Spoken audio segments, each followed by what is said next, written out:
quand Judas est parti. Parce que Judas Iscariote, déjà de son nom Judas, ça veut dire louange, louer Dieu en hébreu. Amen. Ça veut dire louer Dieu, Judas. Et Iscariote, quand on cherche l'origine, ça veut dire Ish, c'est un mot, et Cariote. Ish en hébreu c'est homme.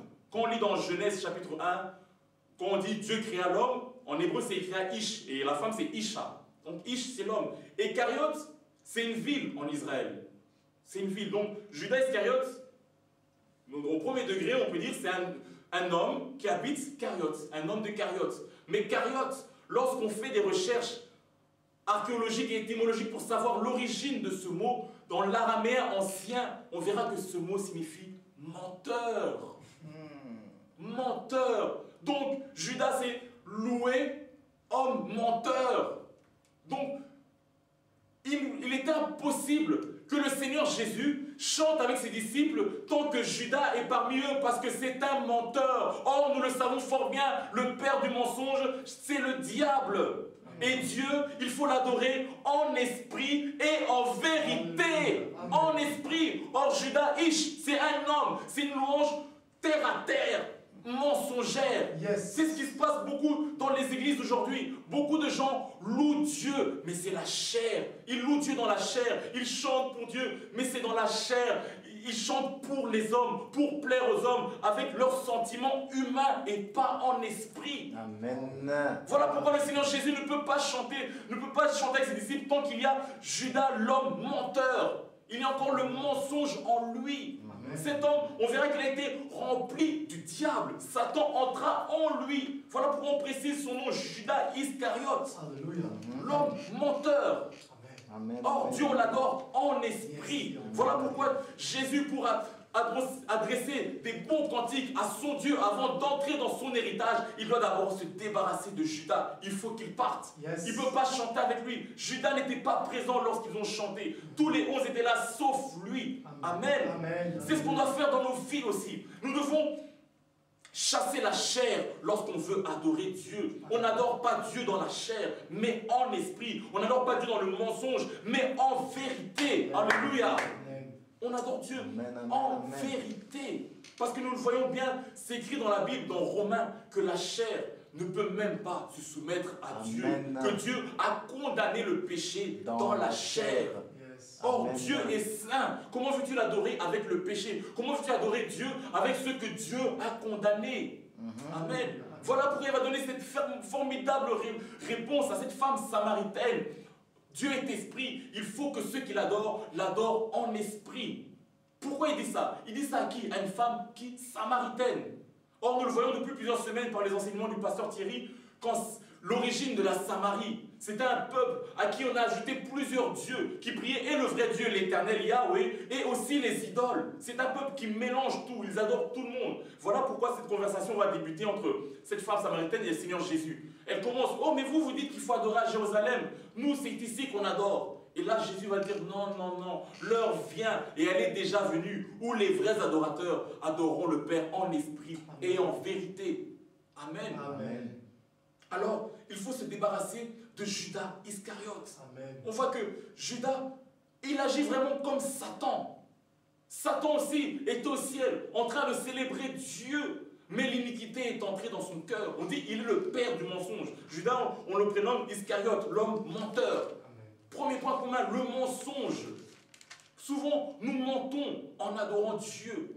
Beaucoup mentent en soi-disant louant Dieu. Alors que non, c'est un moment intense, c'est un moment d'intimité, un moment de vérité.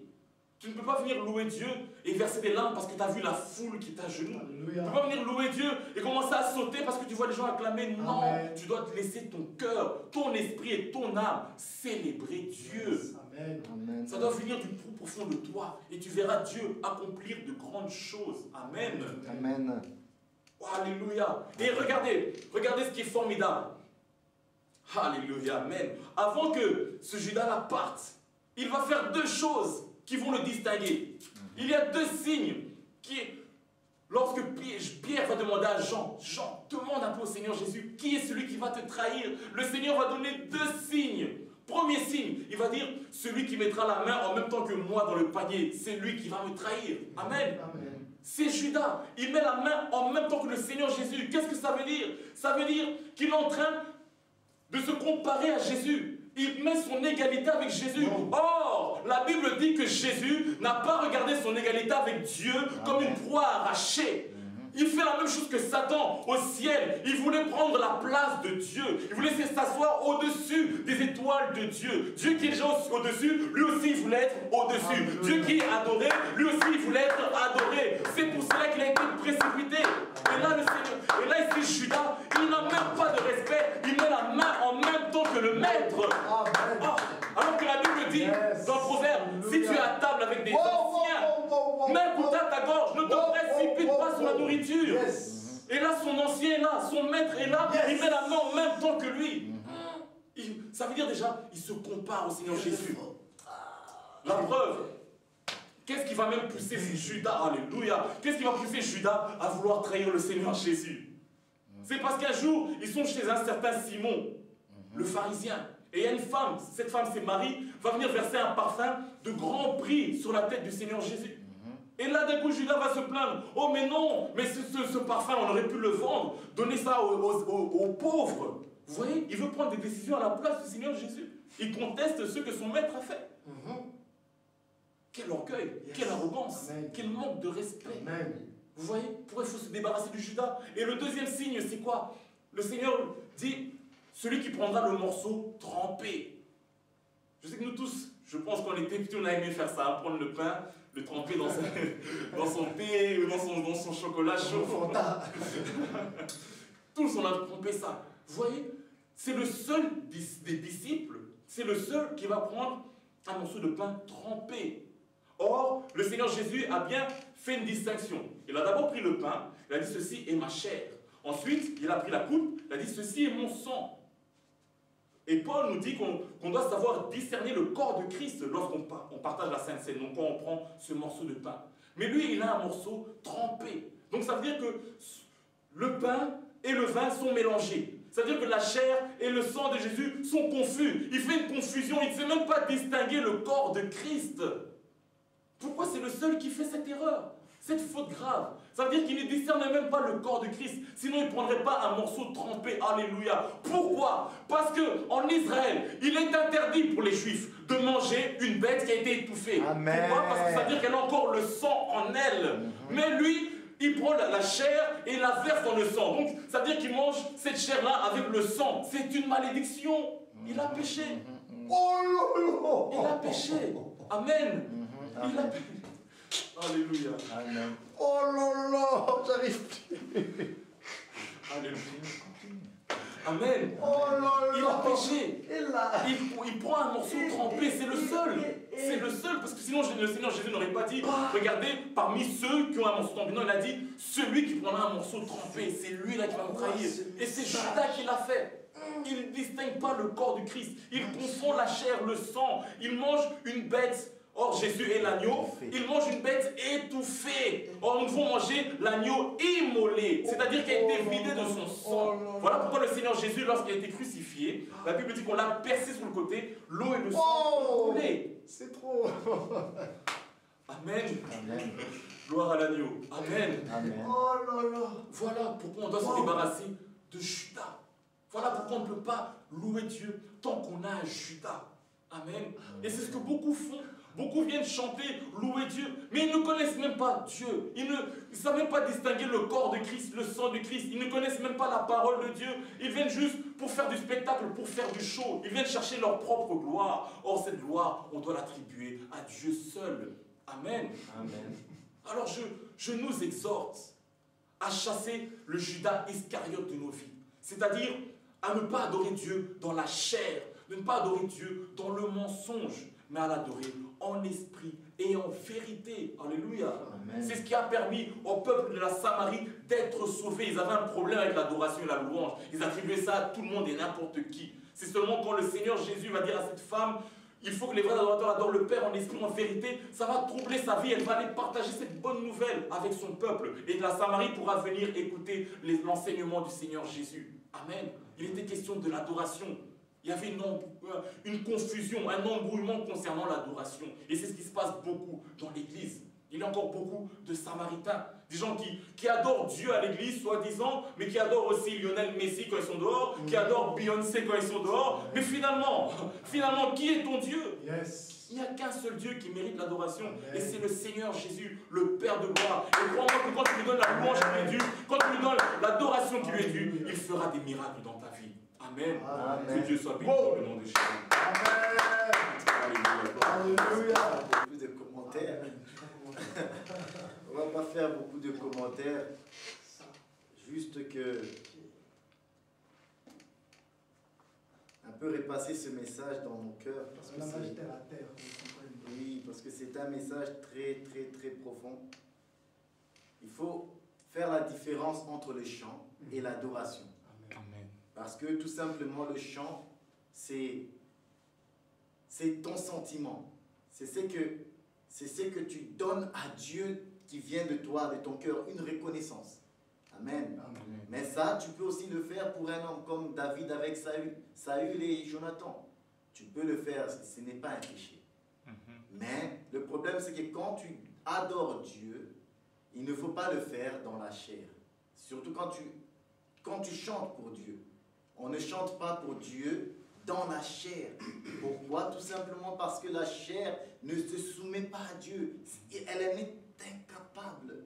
La chair ne sait pas adorer Dieu, ne sait pas rendre gloire à Dieu. Elle n'obéit pas à Dieu. La chair n'aime pas Dieu. Dans la chair, il y a les convoitises.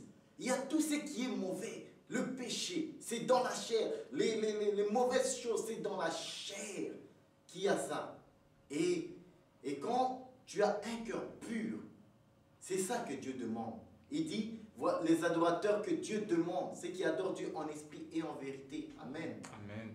Et j'ai aimé la parole, pourquoi? Parce que tout simplement, dans le livre des Colossiens, la Bible dit, je vais le lire. Je vais juste le lire, comme ça je sais de quoi je parle.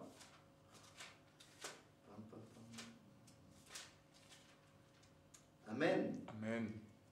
Colossiens 3,16, il dit que la parole de Christ habite en vous abondamment.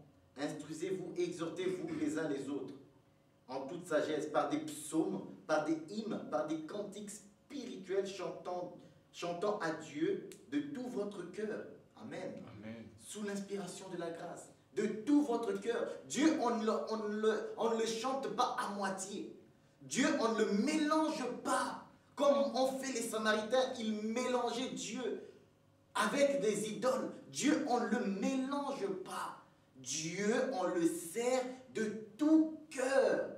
Et voilà pourquoi il dit, voici les adorateurs que Dieu demande. Dieu demande des gens qui l'adorent de tout cœur.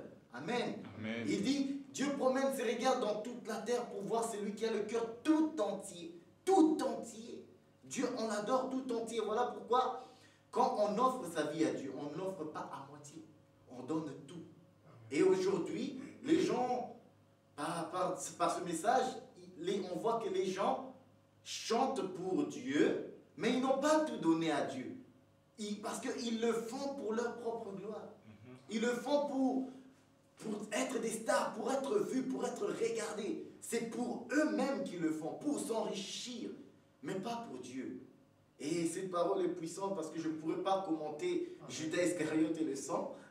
Ça, c'est une dimension où on ne commente pas. Ou quand tu connais la Bible, tu comprends que c'est grand. Parce que Christ s'est vidé de son sang. On ne peut pas manger une bête étouffée. On mange un agneau immolé. Donc ça veut dire vidé de son sang. On ne peut pas mélanger Dieu avec les œuvres de la chair. Amen. Amen. Que Dieu soit loué pour sa parole qui est très riche, très riche, très riche et très riche. Amen. Amen. Alors j'aimerais que nous puissions prier, que nous puissions adresser à Dieu une bonne prière, que nous puissions louer Dieu de tout notre cœur, sans mélange, de tout cœur, que nous puissions même chanter un chant. Si tu as un chant, chante-le. We worship